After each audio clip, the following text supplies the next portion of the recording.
Bonjour, bienvenue, ravi de vous retrouver. Vous ne supportez pas l'hypersudation, c'est-à-dire que la transpiration de manière outrancière, vous ne supportez plus les odeurs, les auréoles sous les bras, vous ne supportez pas.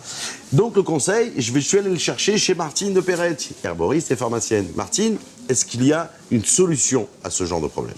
Il y a une solution, bien évidemment, ça va être la sauge. Tout le monde la connaît, la sauge. Salvia officinalis, qui a de la sauge dans son jardin, n'a pas besoin de médecin. Elle a la réputation, c'est une plante sacrée qui remonte à la nuit des temps et à qui on prête beaucoup de vertus. On va peut-être un peu les freiner. Oui. Mais par contre, elle est remarquable pour tout ce qui est hypersudation. Jean-Pierre, d'ailleurs, vous avez le profil type. C'est-à-dire enfin...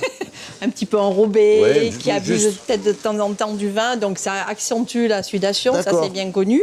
Donc on peut éviter de faire un peu des régimes alimentaires. Après, on peut aussi parler, bon, les hommes, c'est vraiment tendance à trop transpirer, et puis il y a aussi la période ménopause chez la femme, qui se plaint de sueur nocturne. Donc là, la sauge va se prendre en infusion.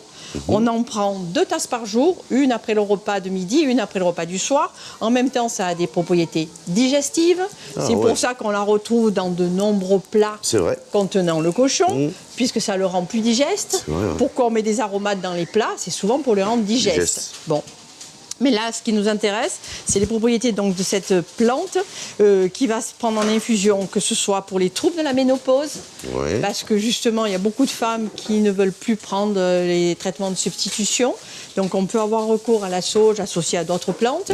Il va y avoir une seule contre-indication à cette plante, c'est qu'il ne faut pas que la personne ait eu un cancer hormonodépendant, c'est-à-dire un cancer du sein lié au problème hormonal, ou qu'elle souffre de mastose. Pourquoi? Parce que la sauge contient des estrogènes végétaux. Donc là, il faut voir avec son médecin traitant. Mais sinon, on peut la donner sous forme d'infusion. Elle ne présente pas trop de risques. Mais ce sont les 2 seules contre-indications où on ne peut pas prendre de sauge. Voilà, tisane. Alors, à partir de quel âge?